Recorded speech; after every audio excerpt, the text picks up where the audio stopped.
It's not possible. I didn't say it would be easy, Neo.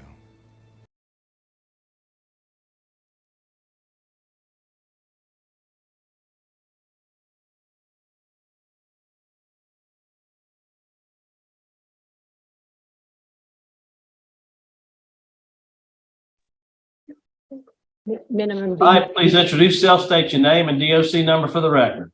Ricky Banks, 111858. Hi, Ricky. My name is Brennan Kelsey. Along with me is Ms. Wise, and Mr. Roche will be your panel. We'll have a parole interview, ask you some questions. You can respond at the end. You can make a statement. We'll take a vote. You understand the process? Yes, sir. And I see Ms. Meredith Angelson there, that you speak at the appropriate time. Thank you for being here. Ricky Johnson. We have Sharon Banks, Virginia White, Derek Anderson, Ruby Banks, Russell Banks, Jimmy Handy, Jackie Handy, Freddie Handy, Rakita Miles, Meryl Benowit Mitch, and Latrina Johnson. So we'll be able to speak at the appropriate time. Ricky Banks, DOC number 111858. You're a fourth class offender. Parole eligibility date 8/1/2021. Not eligible for good time, full term life. Distribution of cocaine, habitual offender, simple burglary. Does that sound correct? Yes, sir. Right. How old are you, Mr. Banks? 57 years old, How many years have you been incarcerated on this sentence? 26 years. And have you been in jail for been in jail for any other time? Yes, sir. For what? Simple burger, accessory, a credit card, distribution of cocaine. Okay. So do you have a GED or a high school diploma?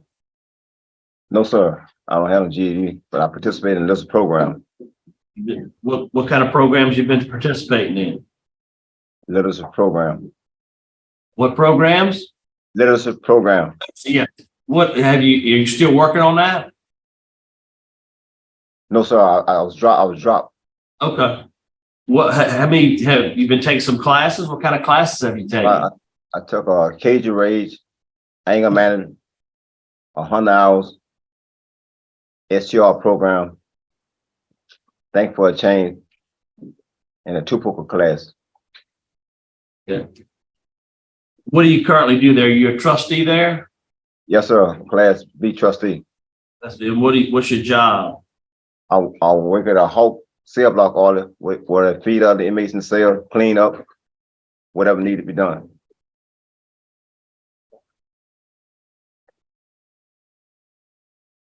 So what got you in the drug game? I mean, you had some issues with the drugs. What, you a user, a seller, or both? Well, I used to smoke it at one time, but I was selling to make some quick money, make ends meet. Well, don't you know there's other ways of making ends meet than sell drugs? Yes, sir, I do. At that time, there I couldn't find no job. That's not a good reason. You can't find a job, so you sell drugs. I was trying to find one, but at the time I couldn't find one. What's your plans if you be released? Where you gonna go? What you gonna do? Plans to go stay with my mother, Ruby Banks in Winsboro, and work with my brother at a car dealership in Monroe.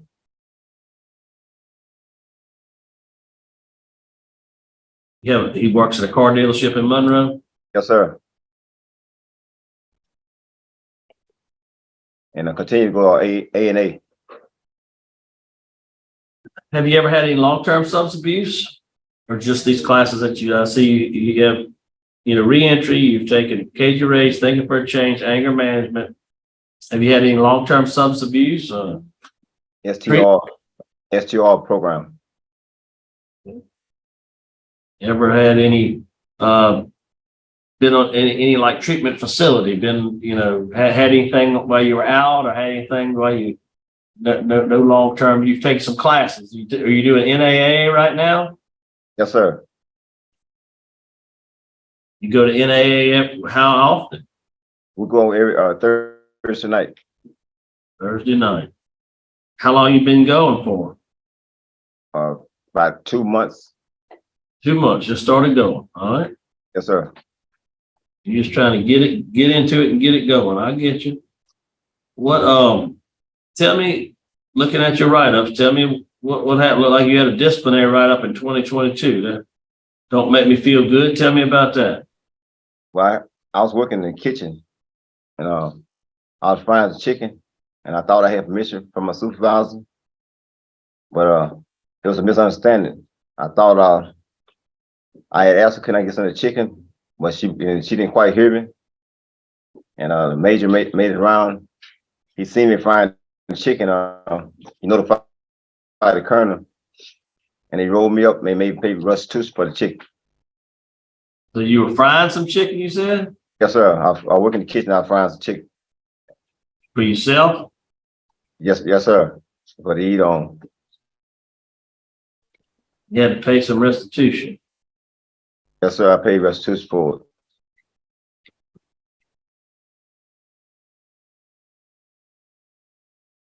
You've had 46 overall DBs, it looks like. Altogether, it's 20. That's over the other years I had did my first job. Right. Yeah, 46 total. That's correct. So it looks like you've been in jail and out of jail, been revoked before, huh? Yes, sir. So you hadn't done well on supervision.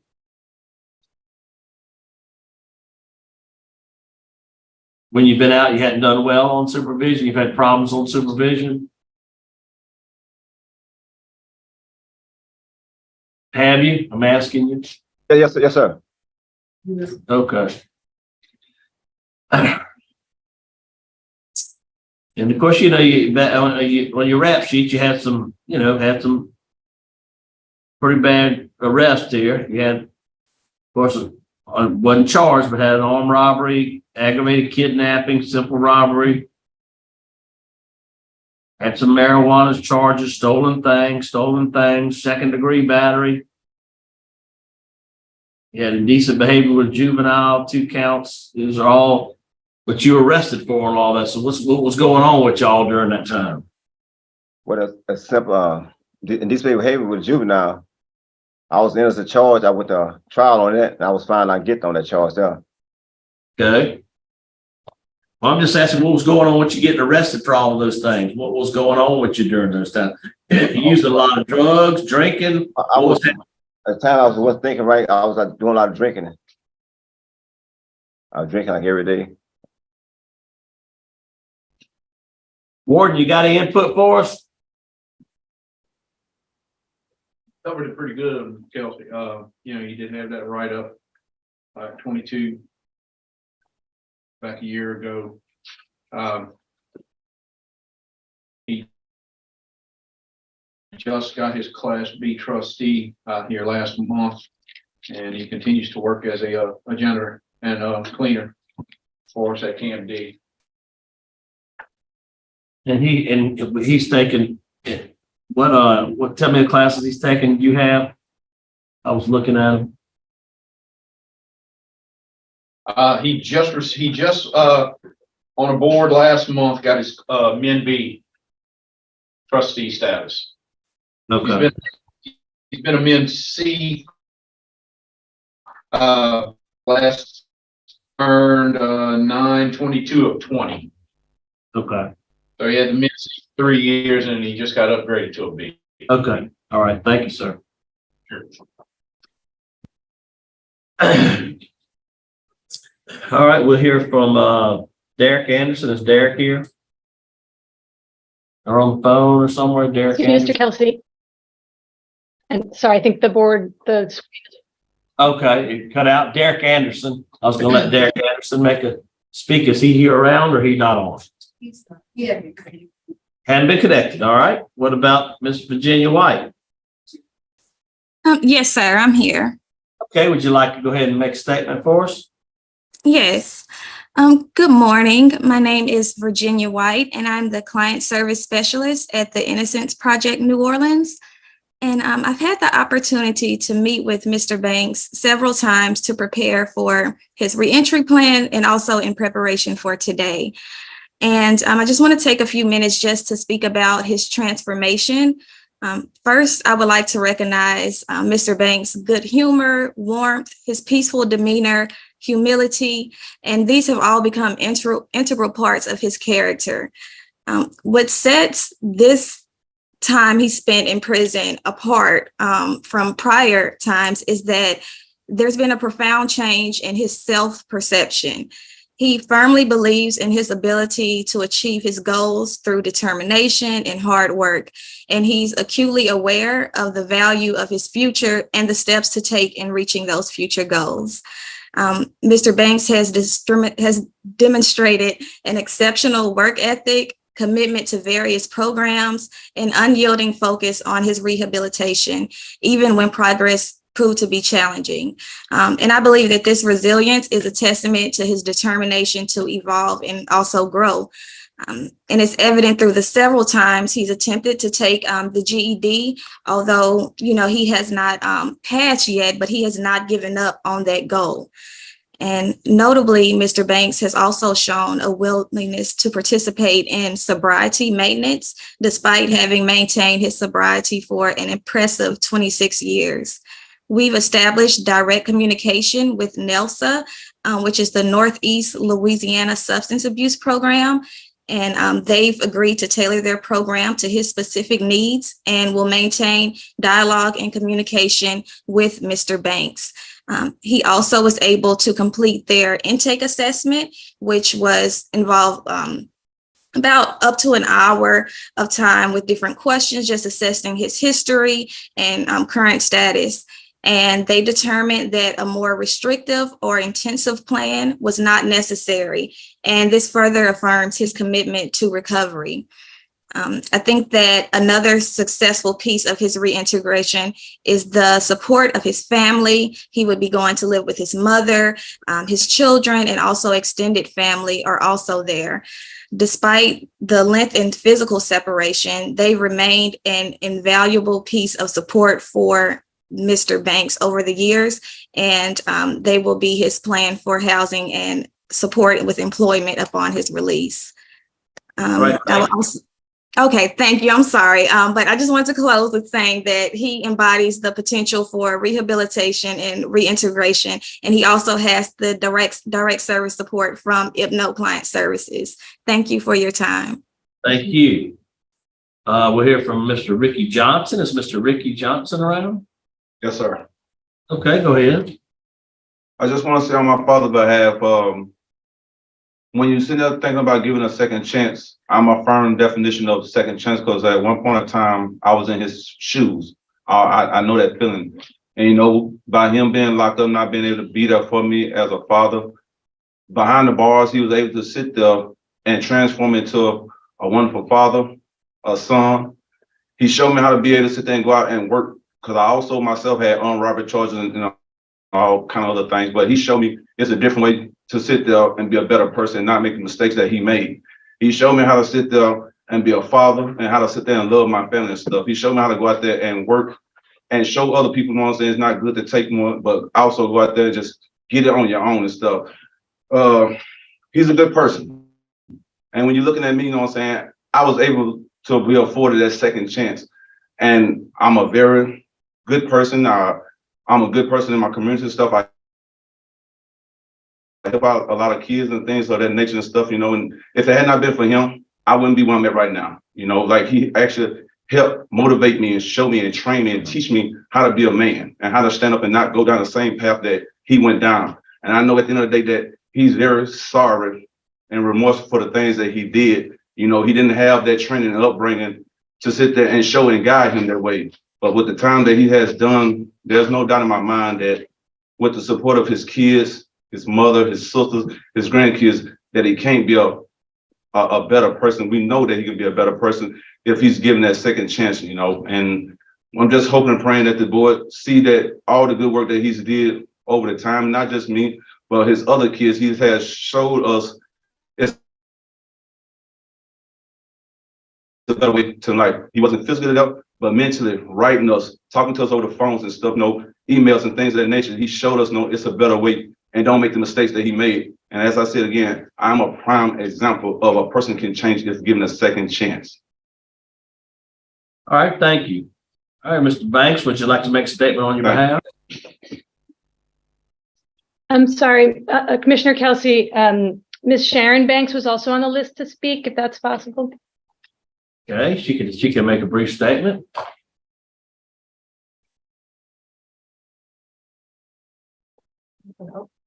Okay, my name is Sharon Banks. I'm Ricky Banks' sister-in-law. I just want the board to recognize, I'm sorry, I just want the members of the board I just want to thank y'all for letting us speak in his behalf today. I met Ricky when he was about 16 or 17. He really wasn't a bad person, but he just made some bad decisions. And he certainly missed out on a lot of stuff, family things, and all that, children being raised and grandchildren he had not seen. And I just want to say that while he's here, he's been staying out of trouble and trying to take all the classes that he can take. And he certainly has the support of the family. It's financially, spiritually, and emotionally. We got his back. All right. So we just want the board to also recognize that we know that parole is not a right, it's a gift. And if you allow my brother-in-law to get that gift today, we would certainly appreciate it. Thank you. All right, thank you. Thank you so much for your comment. Now, Mr. Banks, would you like to make a statement? Yes, sir. Thank you for allowing me to speak. I would like to say I made some poor choices in the past. I have changed a lot in 26 years. 26 years ago, I was alcoholic. I was smoking crack. Since I've been here, I've been sober and better myself, going to church, going to AA meeting, going to STR program to help me stay clean and live a crime-free, drug-free life. If I am released, I know drugs everywhere. You can't run from them, but you can go to program. It will help you stay clean and get help to stay clean and crime-free. Before I came to prison, I didn't care about what I did or my future. Since being here, I learned it's important to work hard, and I can't do it. I learned not only I made poor choices, I miss being with my family, my mother, my kids. I have 4 kids. 3 are here today. When I left, they was at a young age, and if I was to make parole, I want to spend time with them and my family and talk to them and let them know how much I miss them and love them. I want the board to know I take full responsibility for what I did. I want to thank the Innocent Project, Kill, Mary, and Jennifer for the hard work and support they have given me. I really thank y'all. I also family member as well, and parole board for giving me the opportunity to speak. Thank y'all. All right. Would you like to wrap up? Ms. Yes. Meredith? Thank you. Mr. Banks has worked really hard in preparation for today. I think some people may come before the board and speak very easily and extemporaneously. And for Mr. Banks, it's been a journey, but he's really stayed committed to it. We are very proud of the progress that he made and the information about his experiences he was able to share with you today. You've also seen from the other materials that we've submitted that hard work has really been a theme for him. In his years in prison. He was recently honored by the warden at Camp D for his excellent and hard work over many years in the kitchen. He spent years on his basic education. He did attain his literacy diploma. After 3 years, he then pursued his GED for, I think it was a total of 7 years. He took the TABE test many times. Progress was difficult. He stuck with it. He was not deterred by how hard it was to, he kept going. And that commitment to learning has continued through today with his recent programs, including that he now attends the STR Substance Treatment Recovery Program 4 times a week. And he's in AA weekly. The facilitators of those programs have written letters to the board just indicating his participation, his intentional engagement, his commitment to self-reflection. even when, he may have questions about materials that other people don't have questions about. He asks those questions, and that he carries those lessons with him. So the focus, the commitment, the reliability, including in his recent promotion to Class B, the sobriety that he has exhibited distinguishes him from the person he was when he came to prison 26 years ago. And just, to speak to your earlier point about his treatment, he's been in control. Based on our conversations, my understanding is that alcohol, was the substance that was of greatest concern for him.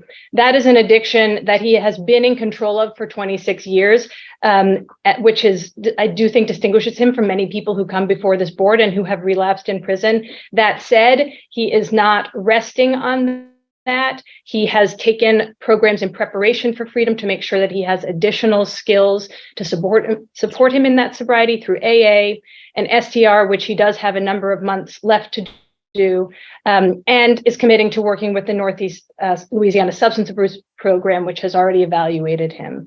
And so he's not just saying, well, I've been doing it, so I'm going to keep doing it. He knows that he wants to have those extra skills as well. You've seen he has great reentry support.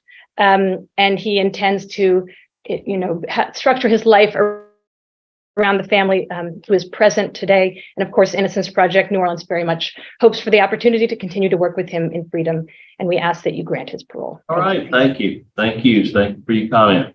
All right. We'll vote. Mr. Banks, a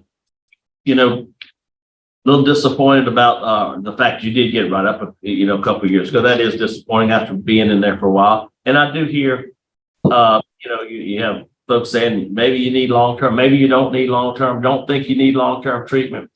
I was kind of the mind that after looking at your stuff, really to deny you, but you do have a great family support. You do have a lot of support out there, but I'd be inclined to grant your parole, but I'd want you to go to Steve Hall Intensive Treatment Program for about 9 months.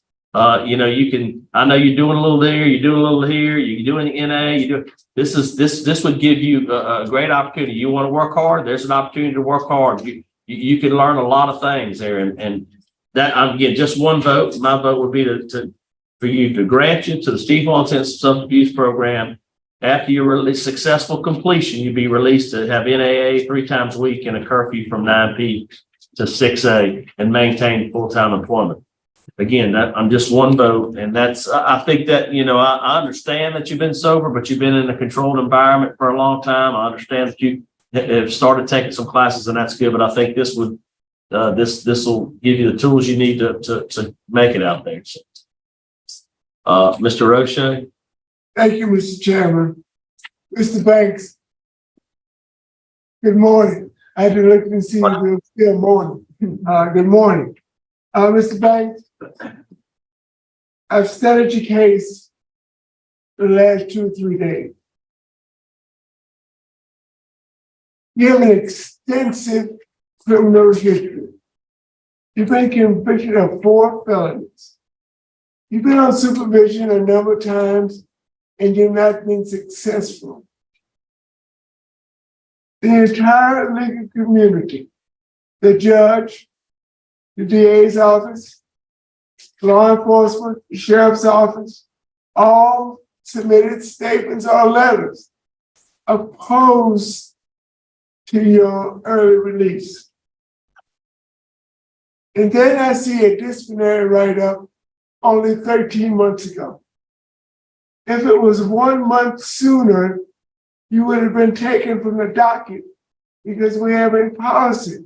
If you commit a disciplinary write-up, a Class B disciplinary write-up, and it was a Class B write-up, you would have been taken completely from the docket. Based on all the factors I just mentioned, I'm going to deny your request. All right, Ms. Wise. Mr.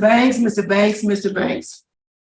I am, when I look at your record, back in March 2nd of 92, you was in Blue Walters only to March 16th of 1992. That means you didn't complete it. and you never had any kind of long-term treatment.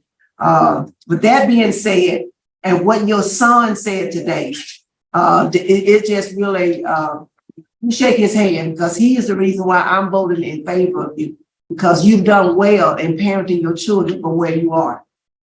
So my vote is to grant, after you complete a long-term substance abuse treatment program, I want you to sit on the front row, pay attention, and continue like you've been doing. Ask questions when you don't understand. Don't let them think you understand and you did. You ask questions, so you won't get kicked out because you know how to follow the rules. And follow their recommendations after you get through with the program. You have a low Tiger score and you have an overall positive institutional record of late. Best wishes to you, sir. That's All right, two votes grant, one to deny. Your parole's been granted to Steve Hall. Oh, he doesn't? Oh, he may not be. Cut the mic.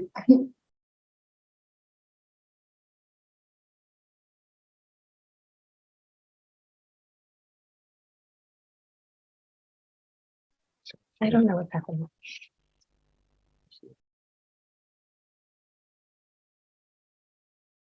Any ideas?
All right, we just trying to figure out your GED situation. I think Warden Falgout, you might have some information. I think if he can't get the GED, they need a literacy certification saying that he can't get the GED for him to be eligible for a 2-to-1 grant. Is that something you guys do or have, or the literacy department would put that out, or no, or maybe? He would have to be, Go ahead. he would have to be evaluated by the education director, Okay. and the education director would submit to offender records or to the liaison for the board, and y'all would get that information directly. Okay. Question, madam, has that been done? No, sir, not at this time. That's something else. Okay. So that would where we are on this is that we would have to, if that is the case, and I know this is a step, this is how things are different. If that is the case, then he would be eligible for a 2-to-1. But if it's not, I mean, I would assume they'll have to, before he can be transferred to Steve Hall and finished up, he'd have to have that recommendation. But as so. Yes. Sir? So that process would have to be initiated. May I clarify? Mr. Banks is here under Act 122, so there was no requirement one way or another. I understand that we're talking about a separate piece, but I want to make sure that would apply. The requirement that there be a literacy, a GED waiver, which I believe has been now removed from every single law piece of piece of parole eligibility, that waiver would still be required, even if it's not required one way or another for him to have appeared before the board. He does have his literacy diploma, Right. and he did pursue for many years the GED. We've included the test scores. Right. but I don't think he ever was, there was not an evaluation needed to, in terms of a parole appearance. And so that may. Right, and I know our 2-to-1 on the board here, that's part of our requirements and rules, so I want to be fair with it. I want to, give him that opportunity. And so we'll have to clarify it on this. I don't know if he'll be, we'll have to continue this until we actually get clarification on this situation. Don't know if it's happened before. If not, it'll either be a denial or it'll be a grant. I mean, that's pretty much how it'll be based on the information that we get back.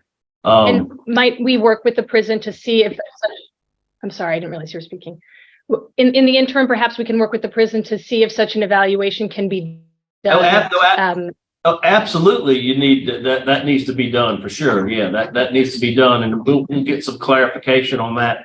But We put our decision after the last hearing and come back to you. yeah, because we might find out in the next 30 minutes to an hour. So we're gonna hold this decision, this final decision, until we get some clarification. Again, you can work with them. Yeah, I know.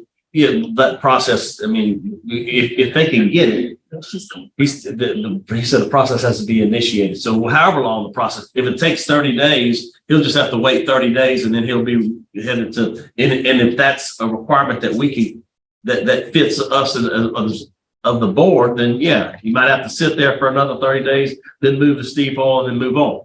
If it's not, then it'll be considered a denial for parole. So you can check with them and see. This incident, $9. Is there responsibility? Yes. One second. You put me on pause. We're gonna hold just a second.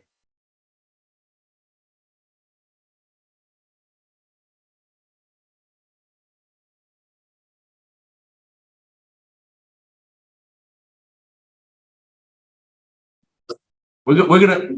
I make a motion that we go into executive session to discuss confidential matters related to this case. I second the motion. All right, roll call, please. Brandon Coffey? Yes. Farwell? Yes. Albert? Yes. We'll be right back. A few minutes later.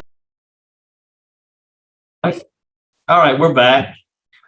Just wanted to, we were just trying to clarify, get this taken care of. It's, just a little different. It's life. Something's always a little different.